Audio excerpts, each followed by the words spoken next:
नमस्कार, ये आकाशवाणी चंडीगढ़ है। अब आप आशुतोष से प्रादेशिक समाचार सुनिए। पहले इस बुलेटिन के मुख्य समाचार। प्रधानमंत्री नरेंद्र मोदी ने आकाशवाणी से मन की बात कार्यक्रम में कहा कि मेक इन इंडिया अभियान से निम्न और मध्यम वर्ग को फायदा हुआ है। श्री मोदी ने लोगों से आने वाले त्योहारों के दौरान देश में बने उत्पाद खरीदने का आग्रह किया। प्रधानमंत्री ने सभी लोगों से स्वच्छ भारत मिशन से जुड़ने की अपील की। हरियाणा में चुनाव प्रचार चरम पर। वरिष्ठ बीजेपी नेता अमित शाह, जेपी नड्डा और कांग्रेस नेता कुमारी सैलजा सहित विभिन्न पार्टियों के नेताओं ने जनसभाओं को संबोधित किया और जननायक जनता पार्टी और आजाद समाज पार्टी के गठबंधन ने जन सेवा पत्र नाम से अपना घोषणा पत्र जारी किया। अब समाचार विस्तार से।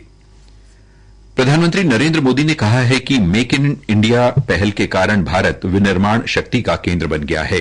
उन्होंने आज आकाशवाणी से मन की बात कार्यक्रम की 114वीं कड़ी में मेक इन इंडिया की सफलता को रेखांकित करते हुए कहा कि इस अभियान से निम्न एवं मध्यम वर्ग तथा सूक्ष्म, लघु एवं मध्यम उद्यमों को बहुत फायदा हुआ है।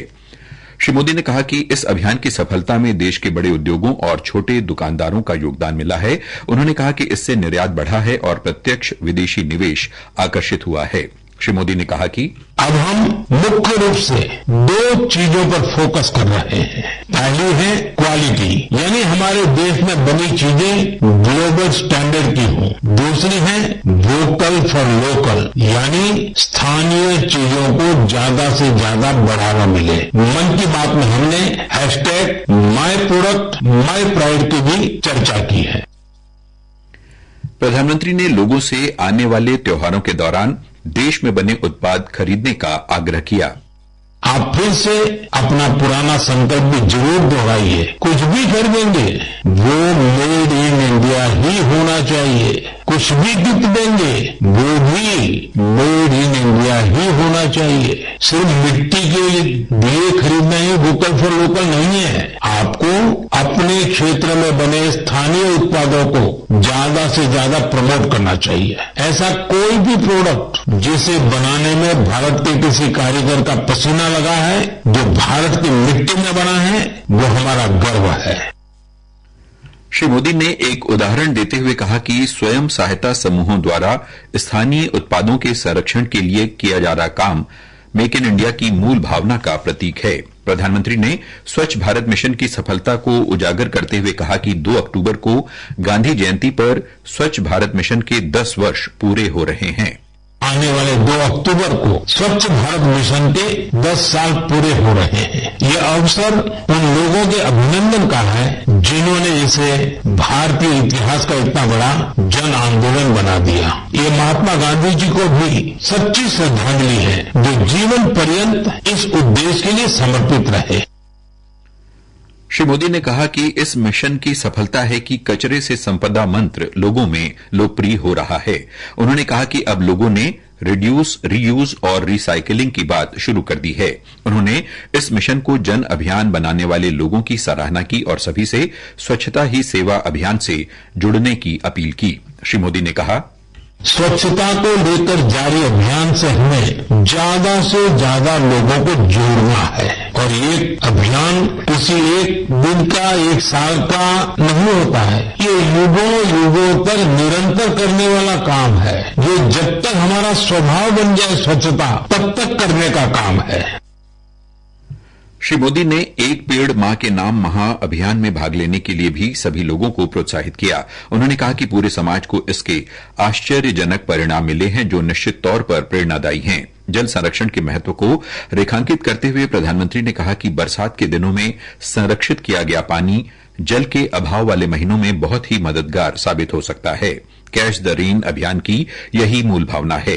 उन्होंने कहा कि जल संरक्षण के लिए किए गए प्रयासों से जल संकट से निपटने में मदद मिलेगी।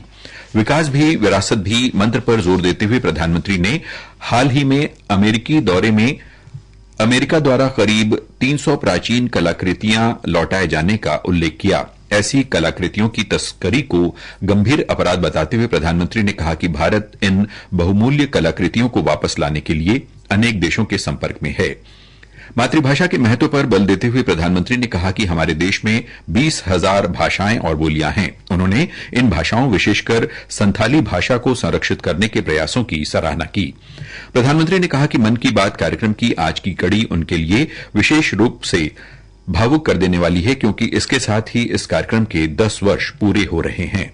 मन की बात की ये पूरी प्रक्रिया मेरे लिए ऐसी है जैसे मंदिर जाकर के ईश्वर के दर्शन करना।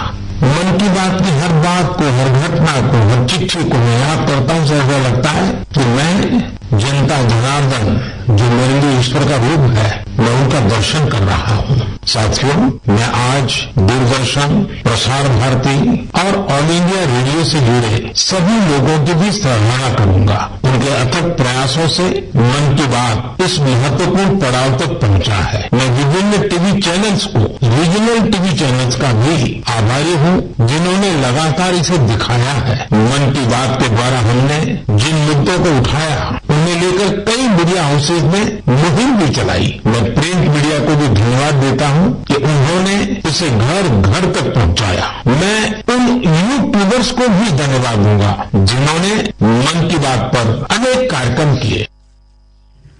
उन्होंने कहा कि 10 साल पहले विजयादशमी के दिन 3 अक्टूबर को मन की बात कार्यक्रम शुरू हुआ था और इस वर्ष 3 अक्टूबर को नवरात्र का पहला दिन होगा। प्रधानमंत्री ने कहा कि मन की बात के करोड़ों श्रोता इस यात्रा में उनके साथ रहे हैं। इन श्रोताओं को इस कार्यक्रम के असली सूत्रधार बताते हुए श्री मोदी ने कहा कि मन की बात ने साबित कर दिया है कि देश के लोग सकारात्मक सूचनाओं के लिए कितने उत्सुक और लालायित हैं।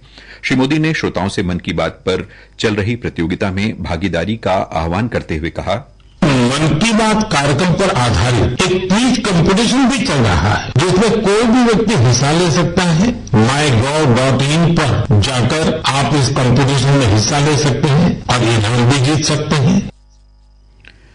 त्योहारों के मौसम का उल्लेख करते हुए प्रधानमंत्री ने कहा कि नवरात्र से शुरू होकर अगले 2 महीनों तक देश में पूजा अर्चना, व्रत, उपवास और उत्सव उल्लास का माहौल रहेगा। प्रधानमंत्री ने आने वाले त्योहारों के लिए अपनी शुभकामनाएं प्रेषित की। हरियाणा में चुनाव प्रचार चरम पर है। आज केंद्रीय मंत्री एवं वरिष्ठ बीजेपी नेता अमित शाह ने नांगल चौधरी में जन आशीर्वाद रैली को संबोधित किया और लोगों से नांगल चौधरी से उम्मीदवार डॉक्टर अभय सिंह यादव और नारनौल से पार्टी प्रत्याशी ओम प्रकाश यादव को जिताने की अपील की। श्री अमित शाह ने कांग्रेस नेता राहुल गांधी को निशाने पर लिया और आरक्षण को लेकर एवं अग्निवीर को लेकर दिए गए उनके बयानों पर कहा कि राहुल गांधी गुमराह कर रहे हैं। उन्होंने आश्वासन दिया कि अग्निवीरों को सेना से वापस आने पर केंद्र और राज्य सरकार द्वारा पेंशन वाली सरकारी नौकरी दी जाएगी और जब तक बीजेपी सरकार है आरक्षण खत्म नहीं होगा। उन्होंने विभिन्न योजनाओं का जिक्र करते हुए केंद्र सरकार की उपलब्धियां भी गिनाई। श्री शाह ने बाद में इंद्री विधानसभा क्षेत्र में एक रैली को संबोधित किया। उधर बीजेपी के राष्ट्रीय अध्यक्ष जेपी नड्डा ने रोहतक में कलानौर विधानसभा क्षेत्र से पार्टी उम्मीदवार रेणु डाबला और रोहतक हल्के से पार्टी उम्मीदवार मनीष ग्रोवर के समर्थन में रैली की। उन्होंने पंचकुला में भी बुद्धिजीवी सम्मेलन को संबोधित किया। वहीं कांग्रेस सांसद कुमारी सैलजा ने पंचकुला के रायपुर रानी खंड में कालका से कांग्रेस प्रत्याशी प्रदीप चौधरी के पक्ष में कार्यकर्ता सम्मेलन को संबोधित किया। सैलजा ने कांग्रेस कार्यकर्ताओं का मनोबल बढ़ाया। उधर असम के मुख्यमंत्री हेमंत बिस्व शर्मा ने जुलाना में बीजेपी प्रत्याशी के लिए वोट मांगे। अन्य राजनीतिक दलों के नेताओं ने आज हरियाणा में विभिन्न जनसभाएं कर अपने प्रत्याशियों के लिए जनसमर्थन मांगा। जननायक जनता पार्टी और आजाद समाज पार्टी कांशीराम ने आज जनसेवा पत्र के नाम से अपना घोषणा पत्र जारी किया। घोषणा पत्र में गरीब, किसान, कमेरे, महिला सहित प्रत्येक वर्ग के लिए 112 वादे किए गए हैं। सिरसा में पूर्व उप मुख्यमंत्री दुष्यंत चौटाला और आजाद समाज पार्टी के प्रमुख चंद्रशेखर आजाद ने घोषणा पत्र जारी करते हुए कहा कि हर फसल को न्यूनतम समर्थन मूल्य पर खरीदा जाएगा और फसल खराबे पर 25,000 रुपए प्रति एकड़ का मुआवजा दिया जाएगा। अंत में इस बुलेटिन के मुख्य समाचार एक बार फिर। प्रधानमंत्री नरेंद्र मोदी ने आकाशवाणी से मन की बात कार्यक्रम में कहा कि मेक इन इंडिया अभियान से निम्न और मध्यम वर्ग को फायदा हुआ है। श्री मोदी ने लोगों से आने वाले त्योहारों के दौरान देश में बने उत्पाद खरीदने का आग्रह किया।